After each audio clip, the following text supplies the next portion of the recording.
Well, thank you for joining us today for the Wing Spotlight interviews. We're joined today by Bridget Silva, the Chief Business Development Officer of Geothermal Holdings. Bridget has over 2 decades of experience in managing and commercializing large energy industry-focused technology and innovation, and draws her experience from companies including Dell, Hewlett Packard, Lockheed Martin, RS Energy Group's Criterion Energy, and Baseload Capital. In this interview, we'll be diving more into her background, her personal and professional journey, and what drives her each day. Welcome, Bridget. It's an absolute pleasure to have you joining us today. So let's dive into some questions, shall we? Thank you. I'm ready. Yeah, so let's start off just by learning a bit more about your background. So could you share some details about your educational background, your journey, and how you found yourself in geothermal? Yeah, no problem. Well, I started my background, started in my education at Baylor University in Texas, and Texas is known for energy. So, kind of what drew me to Texas was Baylor. But I got my degree in international studies. So, my focus was really on understanding cultures and really kind of identifying different types of personalities and how they make the world go round. And that led me a little into business. Because I was there in Waco, Texas, I found that the best business opportunity was actually to go into technology, and the closest city to do that was Austin, Texas. So I started at Dell in Austin, Texas, and Dell, does a lot of computer hardware, but they also do stuff that you wouldn't really expect them to do. They do a lot of data and data management technology. And so as I was at Dell, I just really got inspired by the whole stack of technology and how it runs businesses, and ended up doing quite a few acquisition targets for Dell, and really kind of understanding the software side of things, helping to grow their footprint across different types of technology. And that meant that I was able to really dive into the business problems that energy companies in Texas faced. And I ended up transferring to Houston, and long story short, fell in love with the energy industry. And that's what kind of led me to the power. I started in the power sector, believe it or not. I helped at Hewlett Packard. I helped the oil and gas, and I'm sorry, the power industry figure out this data management around smart grid, and then that led to other things like what sort of data management is going to be a problem for that. It led into Lockheed Martin cybersecurity and all these different transitions across the industry. Finally, I landed in the natural gas revolution, where we were looking at all sorts of drilling data and trying to figure out, how do you get in front of the drill bit? How do you make exploration costs less and drilling costs less? And so at RS Energy, I did that with looking at the natural gas shale data, consolidating it, and then predicting. That platform predicts, if you drill a certain way, if you complete a certain way, if you produce a certain way, what will be the value of that asset?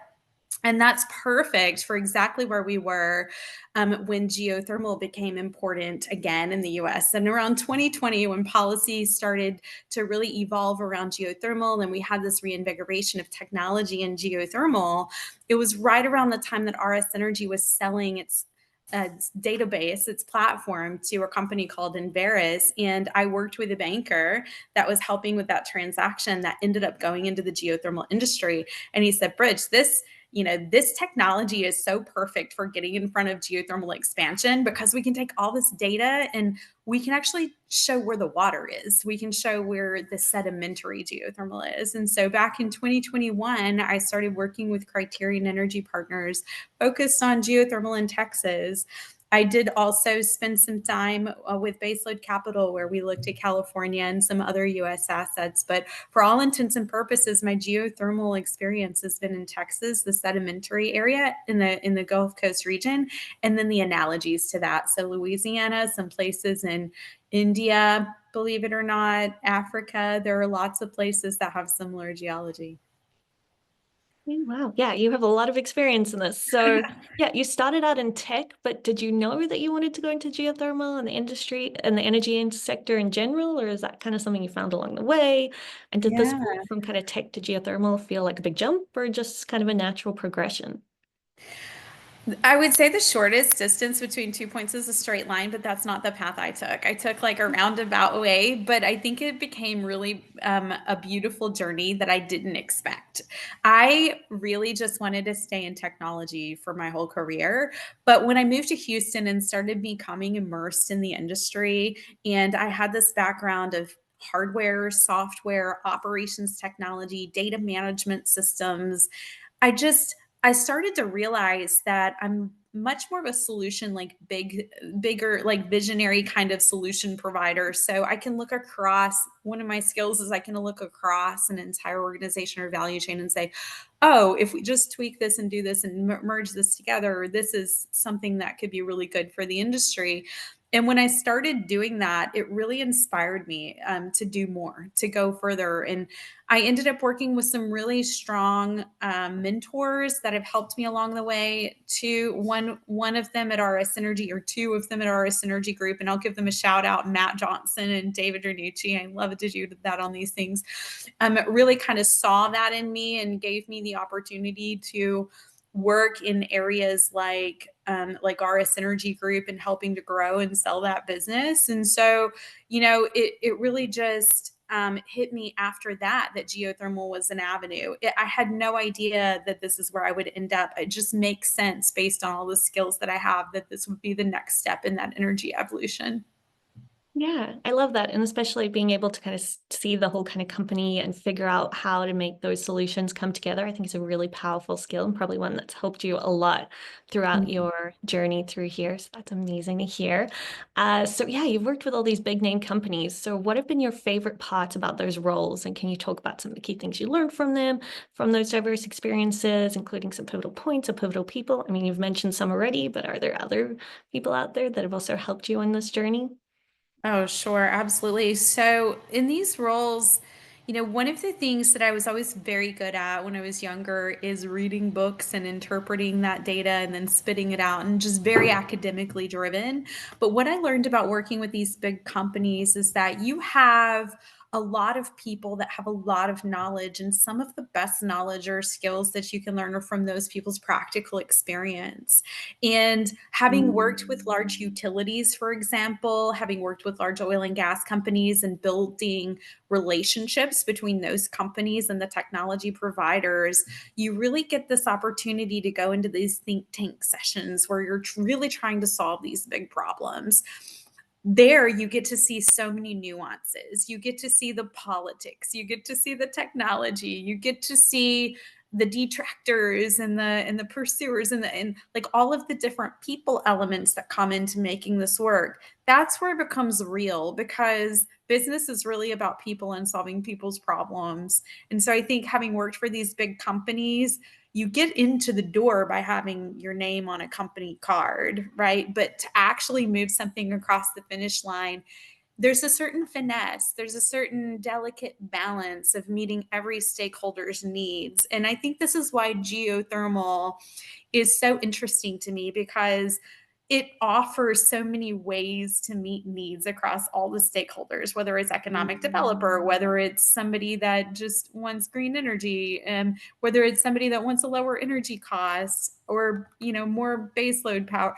It just meets so many needs that it just seems really important to me. And I would say, to the point about the people, the pivotal people along the way, I would shout out the detractors, because those are the ones, the people that go into the meetings and they're like, no, this is never going to work. Or, we don't want this to happen. We've always done it this one way or the other. And I won't call them by name, but I would say that those are the most influential people in my career path, because they've been the ones that have said, I've been able to take a step back and say, okay, we're obviously not meeting the need of that person.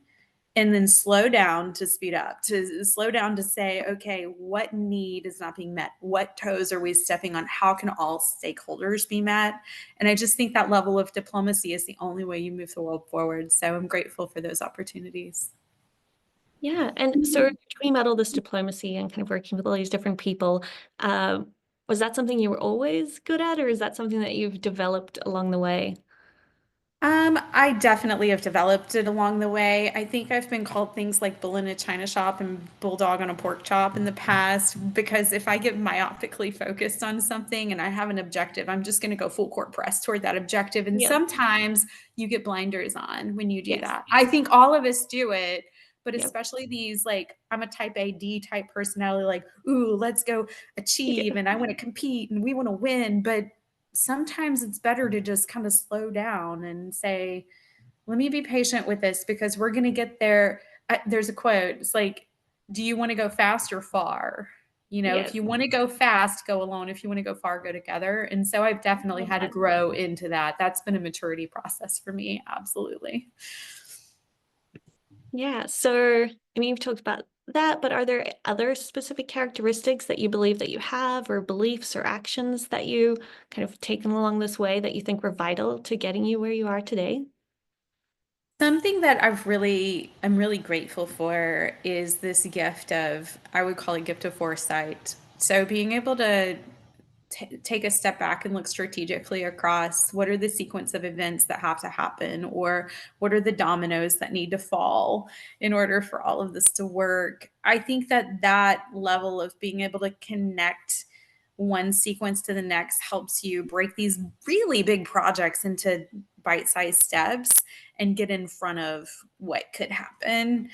That's extremely critical in geothermal. It's critical in energy development in general, but in geothermal, particularly where it is right now, you have policy, you have land, you have exploration, you have drilling program, you have performance indicator, you have all these things that you have to line up. Then you have supply chain, and if supply chain's delayed, and the investment costs, and if the investor's delayed, or if the capital outlay goes too fast, like there's so many things that can go wrong that you have to have this ability to de-risk. And I think that that skill set is something we need a lot of in geothermal. So I'm really grateful for that. Yeah, absolutely. Yeah, so are you able to share with us about some of the things that you've been working on at Geothermal Holdings? Yeah, I mean, a lot of the things that we work on, we keep pretty tight, close to the vest because it's really important for us to protect things like, our leaseholders and power purchase agreement, things like that. But what I can share with you is we're very focused on developing energy parks within the Texas and Louisiana coasts. We're specifically capable of delivering up to 500 megawatts of power behind the fence with industrial manufacturers and then also to the grid. We have several projects that we've been able to kind of get our arms around and start to move forward on. And it's very exciting going through the lease negotiations and things like that, the PPA negotiations. We also have analogies across the globe. So, one of the best geoscientists in the world, in my opinion, this is Bridget's humble opinion, but our chief geoscientist is Denise Knight, and we work together at Criterion Energy Partner. She has an Anadarko and Kerr-McGee background. She's one of the most commercially driven geologists I've seen in my life, and she has the ability to just pre-screen these things with me like a boss. So we're able to look at the analogies across the globe and figure out where do we deploy teams. And we also have, a very strong backing with our founder, Jay Patel. He's been working on this program for 4 years now. We have a really strong finance capability with our CEO, Sashim Shah. He came from the banking industry and has worked on large capital projects. We have a great COO with Gonzalo Machiavello, who came from all sorts of different geothermal developments and some of the biggest geothermal companies in the world. So we have a really great team to go and develop this. I'd say the most important thing to know about what we're doing is we're taking commercially viable technologies that haven't historically been put together the way that they're being put together, and we're putting them together. So it's nothing new in terms of tech, it's just new in terms of how do we integrate the tech. And it's also using the skills of oil and gas in a way that just makes sense. We have the same tools, data, Yeah. technology, teams, so really exciting. And I think here in the near term, just keep your eyes open because you're going to see quite a bit coming from geothermal holdings and specifically GT Titan, which is the US company, and GT Himalaya, which is our India company. Yeah. So Now let's talk a little bit more about your experience just kind of navigating geothermal and tech as being a leader in kind of this industry. Can you talk a little bit more about that?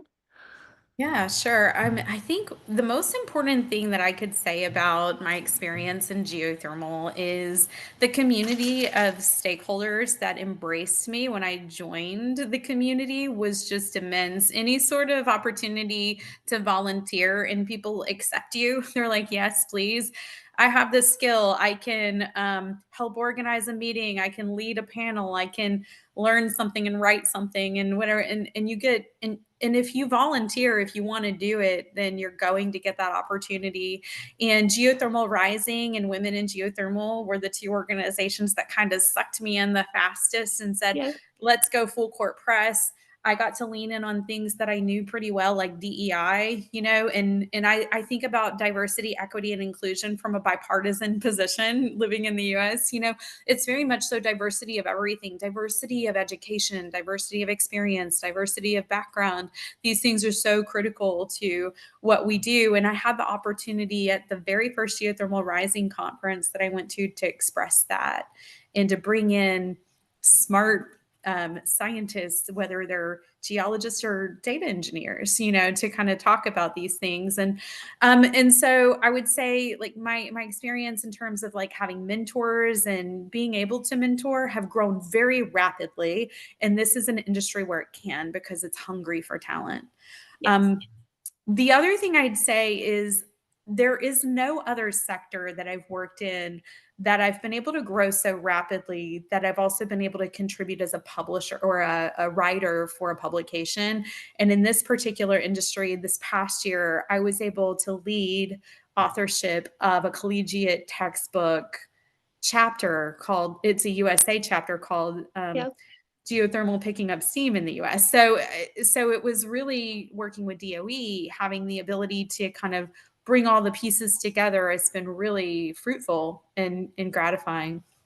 Yeah, that's absolutely amazing. So how did you get involved in that or in writing the book or the In chapter writing the of the book, book? well, it all started with that initial participation in Geothermal Oh, Rising yes. Conference, actually. Yes, absolutely. So I received an email from my CEO at the time saying Geothermal Rising needs volunteers to go help with X, Y, and Z. And I was started joining the planning committee and joining, like, you know, the DEI committee. And every time there was a task that I was capable of doing, just kind of raised my hand. And before you know it, I'm on stage leading a panel and I'm getting to know people. And then the next year, I was the chair of the Geothermal Rising Conference plenary, and so that gave me access and exposure to these folks as we were going through this period of time where geothermal is really taking off in the U.S. We also had the DOE's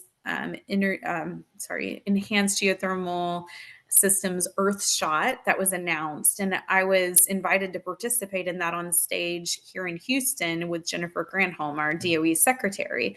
So that kind of visibility helped a lot. Then when Springer, publisher, came to Geothermal Rising and said, we need help, nobody can write this chapter, all of that exposure that I had and that experience resulted in, hey, Bridge, can you write this? So I did. I led the co-authorship, and there were others. There's some folks from Geothermal Rising and DOE participated in that. Anita Peterson, Bryant Jones, and Brian Schmidt also participated in the authorship. Yeah, that's amazing. Yeah, true that Mhm. mentor, well, networking can really get you far there. And I'm so glad that, Absolutely. yeah. Yeah. And yeah, I mean, the geothermal industry especially is really like great community. So I'm glad that that all, yeah, worked out for you. So talking a little bit about mentorship. So what would you say is your mentorship style and how do you conduct mentoring? And what are the most important things that you aim to achieve when mentoring? Oh, when I'm mentoring or being mentored, I would say are Oh, kind of yeah. the similar. I mean, I think it's important if you're going to be a mentor, you should also have a mentor, right? Yeah. And understand the dynamic of that relationship. Oftentimes, the personality that you're mentoring may have a different style that they want to apply. And so by having a mentor, I can understand some mentors are very much so into it because they know something and they just need people to know what they know. Some mentors are more like, help me understand where you are in life and what you're trying to achieve and kind of usher you in that direction. Other mentors really want you to mentor them so that you're getting practice being a mentor. And so I Okay. like all of those styles. And so I've applied all of those styles Yes. anytime, I've had the opportunity. I love to see people lean in on things that they're passionate about. And so if somebody comes to me and says, hey, can you help me with X, Y, or Z? Or my initial reaction is going to be like, let's give you something to go do that helps you gain that skill. And if it's something that I'm working on that I know is going to be successful and I can bring you in on, let's go build that self-efficacy, right? That confidence that you need. Yep. Part of that comes from, I actually have a certification in behavior change coaching. So that's like as an Okay. aside. But part of that comes in that if you don't do it yourself, you're not like, if you don't see yourself being successful, then you have a harder time being successful. So that would be more my style. Understand what the goal is and then give you opportunities to go do it. Yeah, I absolutely love that. Yeah. So next question that I have for you. So what would you say is your North Star? So, I mean, there's some days that can be really bad and you don't really want to get up in the morning, but what kind of gets you up and keeps you moving forward in this industry or personally? Mhm. My cheeky answer would be my dog. I work harder so my dog can have a better life. But I have three beautiful daughters, actually. Yes. My oldest is going to turn 20 this year. So Wow. I have a daughter that's in college. Her name is Giselle. I have one that's in high school. Her name is Olivia, and one that's in middle school named Penelope. And these three girls, I see the way the world is being shaped through their eyes. And I see that there are fears, uncertainties, doubts about the world, where it's going, whether it's political, whether it's climate, whether it's, anything that um, I think we all have a little anxiety around. And so when I think about why am I waking up, well, the job is important because it pays the bills for the girls, but it's also what's the mission behind it?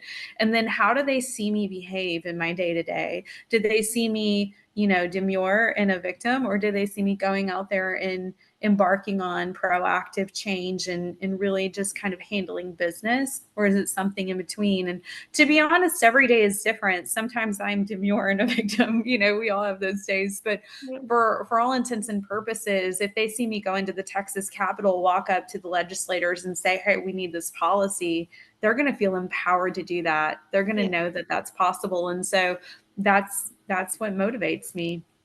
Oh, that is beautiful. Thank you so much for sharing that with us. Sure. Um, yeah, so what does a typical week look like for you?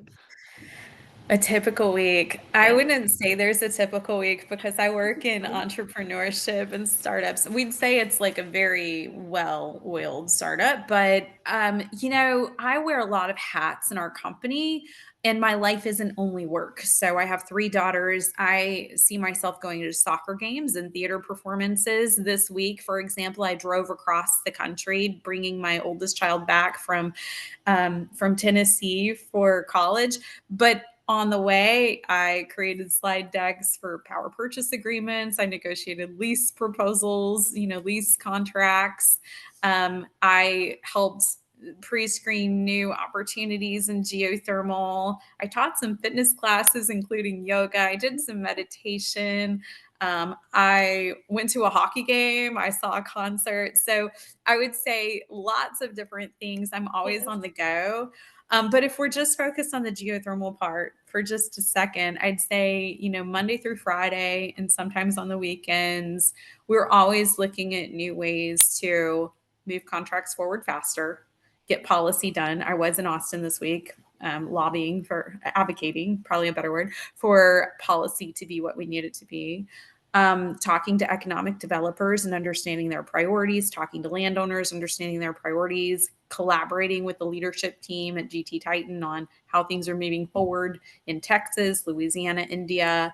We have daily calls to kind of, I would call it like a scrum, but to kind of go through the requirements of getting these things across the finish line, getting things lined up for drilling permits and other things. So just very much so in execution mode right now on the geothermal side. And that means lining up those dominoes we talked about all day long. Yeah. Yeah. So I think your answers here can feed into the next question of, can you talk about your hobbies? So what sort of things do you do? Yeah. I am a lover of music, absolutely love music. I also love athleticism, being athletic and kind of letting all of my anxieties and frustrations go in the gym. I started about 10 years ago combining the two. I started teaching fitness as a hobby 10 years ago. It's been about 10 years Yeah. now. And my very first certification was in a mixed martial arts platform. I teach Okay. dance. I can do weight training. I'm a certified personal trainer. I'm a master instructor in bars, so I can do ballet moves and all these Oh, things. I have a yoga certification. As you know, we've gotten to do yoga together. yes. Yeah. So I would say, that's my hobby. But going to concerts and enjoying the arts is something that I love. And I also love food, being a foodie. Love that. Yeah. So what sort of actions do you take each day to achieve your professional and personal goals, find balance in your life, and just stay grounded in general? Yeah, that's a good question. Do you have an answer? Because maybe I need help. No, I'm kidding. I mean, please, whoever's watching this, send me your ideas. But I will say, I start my day every morning. I do at least a 5 to 10 minute meditation. I listen to aural sounds, just some sort of binaural sounds that help me to Yeah. clear my head and focus on what's going on. I try to make sure that if I'm feeling overwhelmed, I take a step back and do the same thing, breathing exercises and things like that to make sure that I'm staying productive in my work. But to move, and I think that's absolutely crucial for your professional life to have balance in your relationships, to have balance in how you treat yourself, self-care. And I've not always done that. So I wanted to say that first because I've not always done that. For everybody out there that doesn't do that, do that. And then everything else falls in place. In terms of my professional goals, I've mentioned before that this business in general is about people. And so I've really become very mindful of who are the people, what do they want, and how can I help them? And it's important to always focus every decision on that. If you focus your decision on who are the people, what do they want, and how can I help them, then everything else flows. And then you can not speed through the yellow lights. If there's something that doesn't mix, it's not aligned, maybe don't do it. Know what to say no to. Yeah. And is that something you apply in your personal life too? So not just in business? Yeah, I would say that in the personal life, it's always going to be a little more challenging because it does have a bit of a people pleaser, codependent tone to it. I mean, I think boundaries are important too. What boundaries can I set to make sure I take care of myself and have the right relationships? But in my personal life, I would say I really kind of focus on what are those key relationships you should have. And I think I would take it more from like a Greek, like a ancient perspective. I look at the different types of love. I mean, we all need love, right? That's what we're after is human connection and acceptance. And so if you look at it, you've got four types. You have agape love, which is the love of God, so nurturing your spirituality, whatever you believe in. I believe in it too, whatever it is. I don't have any problems going into any temple and meditating and really kind of reflecting on life in that way. But then you also have storage love, which is parents and children, having relationships with your parents and then nurturing your children. Very important. Philia, it's important to have friends, and understanding what your friends need and what you need from them and balancing that. And then romantic love too, Eros. That's important. So figuring all those things out, then you can maintain a balanced personal life. To me, it's all about the relationships. Always all about the relationships and integrity. Great. Thank you for sharing that. My pleasure. Yeah. So what advice would you give to the younger generation who are looking to progress in geothermal or in the tech industry? What would be your advice for them? Geothermal needs you. It's not a cookie cutter.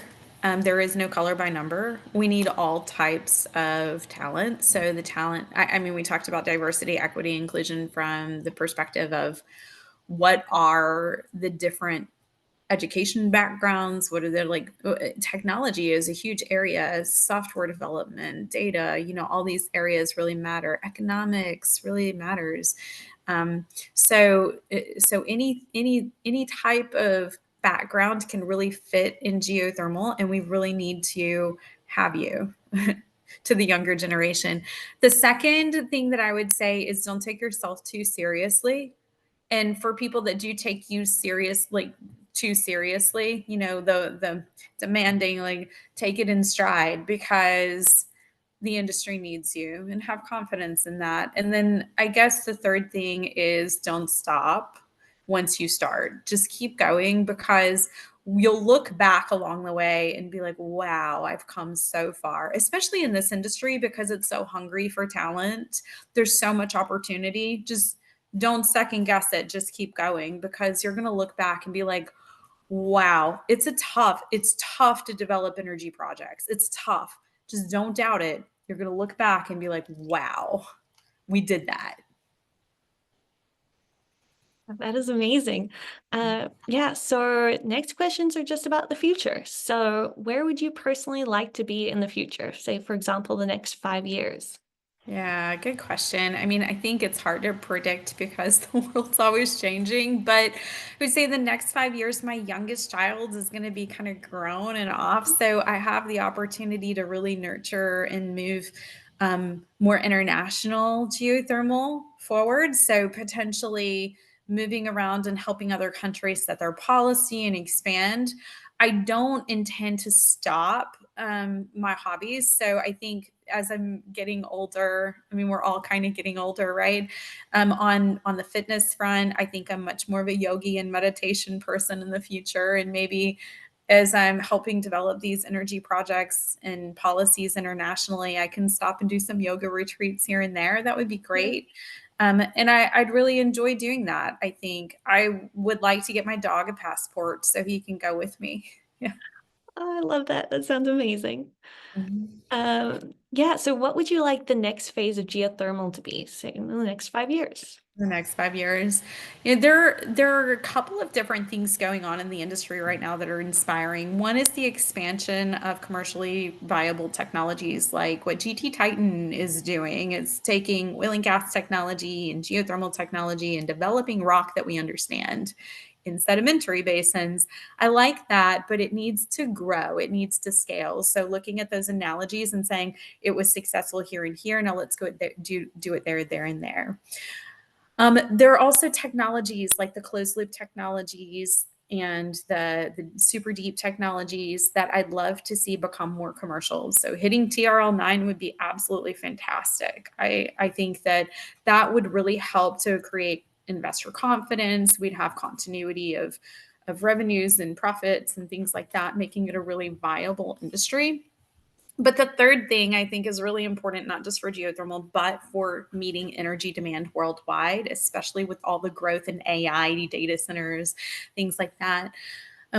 We really need to think about omni-sourced energy and how do we build flexible energy systems to where I can use geothermal with solar, wind, nuclear, natural gas, whatever energy source, the right energy at the right place at the right time for the right purpose and managed in the right way with energy demand response automatically built in is the holy grail, right? So that would be, I think 5 years is a stretch, but it was worth mentioning. Yes. Worth mentioning. Yeah. Yes. So what would you say you're most passionate about now, and what are you most excited about in the future? Most passionate about now is drilling wells in Texas and Louisiana. Yeah. Focus. And also making sure the policy lines up. We want to set the policy the right way, and it's really easy in the moment when you're looking at we need to solve a problem right now in Texas or Louisiana or Arkansas, Oklahoma, India. It's really easy to say, oh, this policy gets us there right now. The harder part is seeing, okay, how's that going to impact us in the long run? So getting it right the first time. And I'm super passionate about that. And I feel like I'm just one person. So it's a bit overwhelming. If anybody's listening to the interview and wants to participate, I would strongly encourage folks to look at those policies and really understand them before they get implemented. Get in front of the legislative sessions because people are making decisions based on information they have, and you might have information that they don't have. And don't second guess or doubt that you have that information. Go talk to them. Make sure they know. Otherwise, we'll be stuck. No, sounds great. Yeah, so I mean, that's all the questions I have for you today, Bridget. I just want to say thank you so much for joining us today. It's been an absolute pleasure getting to know you more. And thank you for everyone who's watching this interview. If you would like to learn more, please read the accompanying article on the Wing USA website and be sure to watch the other interviews that we have on our YouTube channel. So thank you again.